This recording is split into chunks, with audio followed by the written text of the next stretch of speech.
Hi. Hi, this is Jeannie and I'm attempting to make Cebu Lechon. So I'm gonna bake it instead of um, instead of roasting it outside. I don't have the equipment. So these are the basic ingredients: pork belly slab with the skin on. So the skin has skin on, and then it has to have like a lot of meat as well, ratio of meat. So I only got a small one, so I'm getting two. I got two because the big one that I tried to get from the Asian market, it was very it had more skin than meat, so it didn't have a lot of meat, and I don't want that because the meat is, you know, why you eat the pork, the lechon, the Cebu lechon. It has to have like skin on and a lot of meat on.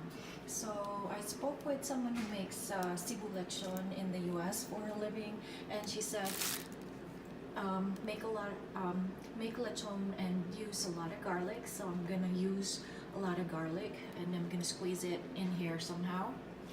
And then the onions, but I think that these are called scallions. I think they're more pungent and they pack more flavor.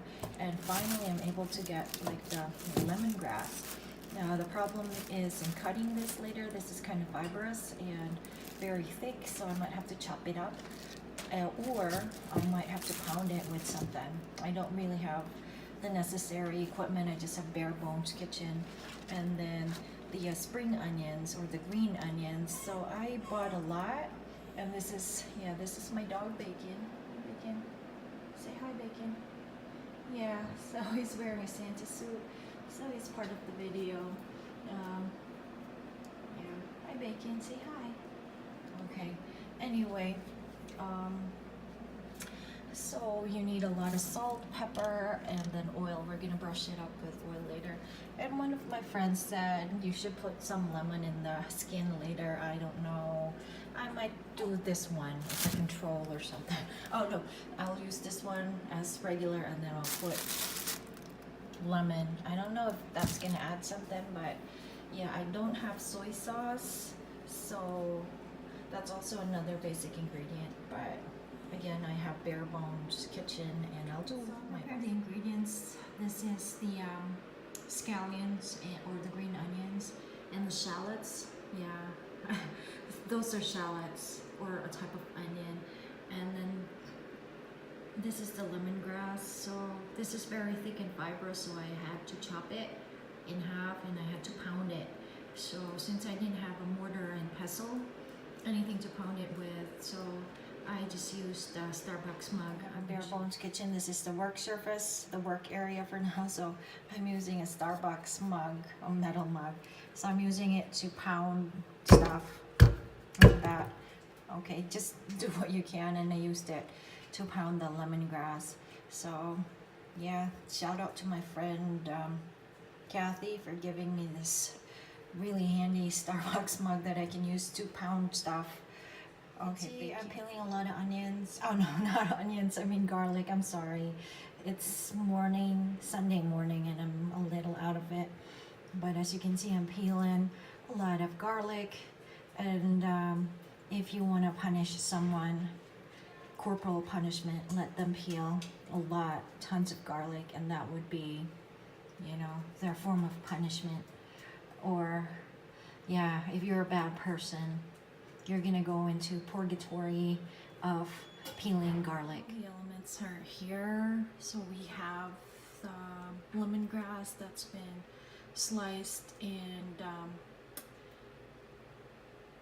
pounded, and then the shallots, and then the lazily chopped garlic. It's a Sunday morning, so I think I'm excused. I'm like, and the scallions and or green onions, and this is the meat.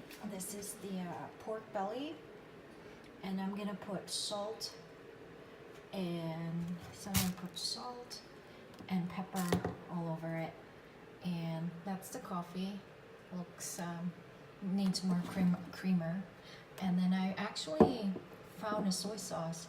So I thought I didn't have it, but I guess I had it. So we're gonna slab it later. So this one goes outside, like you're gonna slab it outside.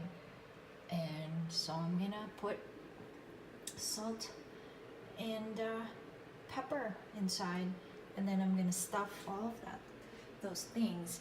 I'm not like a physics I don't have a physics major, but I don't know how to fit all of those in there. So we'll find out how all of those components fit in. And wish me luck.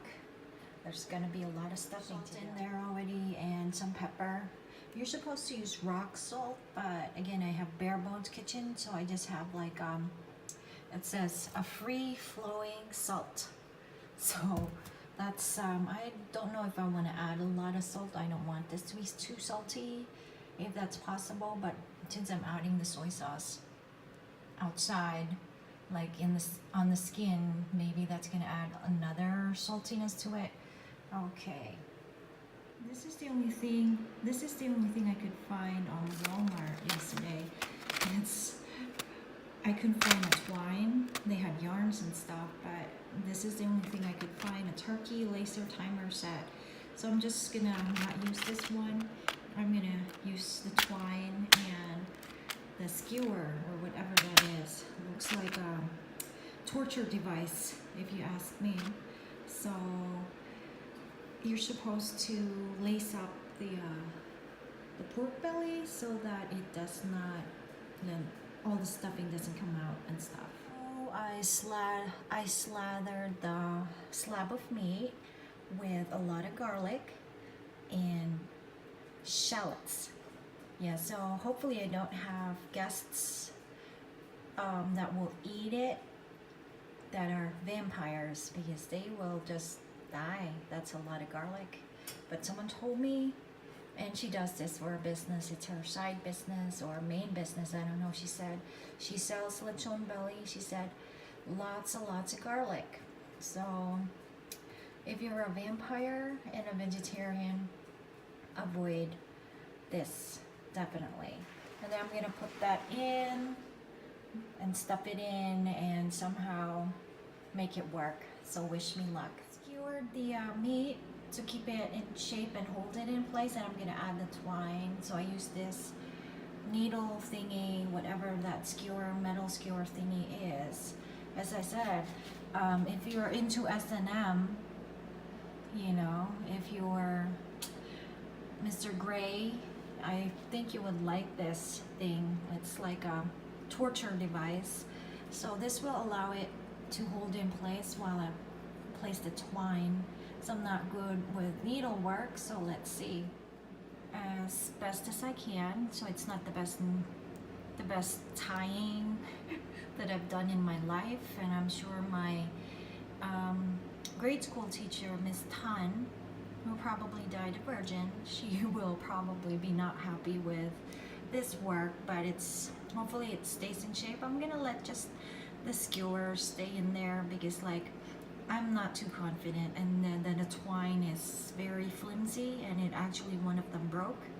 So I think that should stay in there, and I'll just remove it when it's cooked or something. So I'm gonna flip it over and add oil and put it in the oven that's been preheating since I started. So it's preheated for 375, and we're supposed to cook this beast for 3 hours, 2 hours covered, 1 hour uncovered. So let's see, and we shall see. And I'm gonna do the same thing to the other piece of meat, but yeah, this one is ready to go. With the soy, I massage it with the soy sauce first, and then I put some oil in it.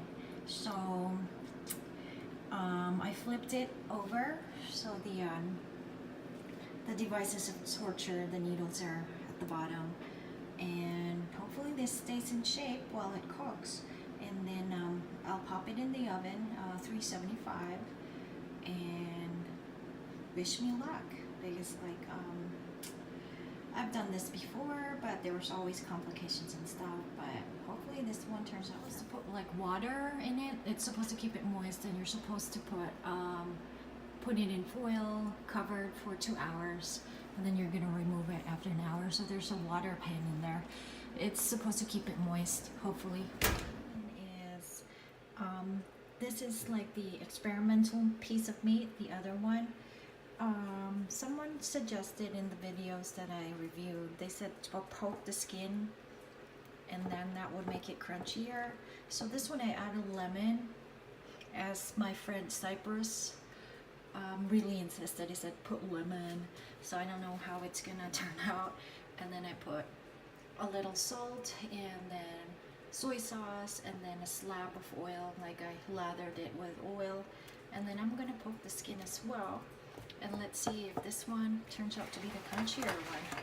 So this is the smaller one. Hopefully this turns out really well as well. So I'm just gonna poke it.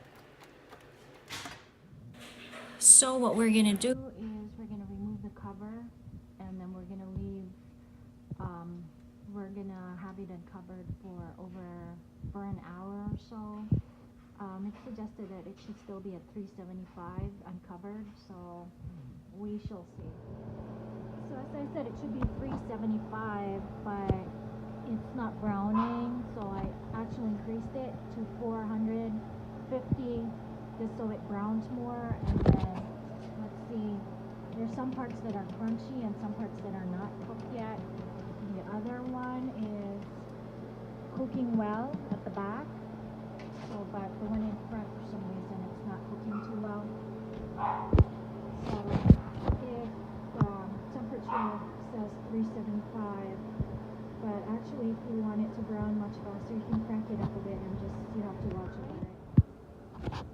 Are terrified when I start cooking because I usually set the smoke alarm off, so they're outside. They usually hide when I start cooking, so they're really antsy. Okay. Treats, honey, treats. Treats, bacon. Here. There you go. Yeah, they like to stay outside. They're really scared of, when I start cooking, they're terrified because usually I set off the fire alarm and it's really loud, and then that, I think I traumatized my dog. So this one is cooked. As you can see, it's crunchy. So I cranked it up. I think 375 was a good temperature. It's very crunchy right now. And yeah, it's been cooking for close to 4 hours. The recipe called for 3 hours, but I guess 375 wasn't like a good temperature, so I cranked it up to 450, and then it started browning up like this. And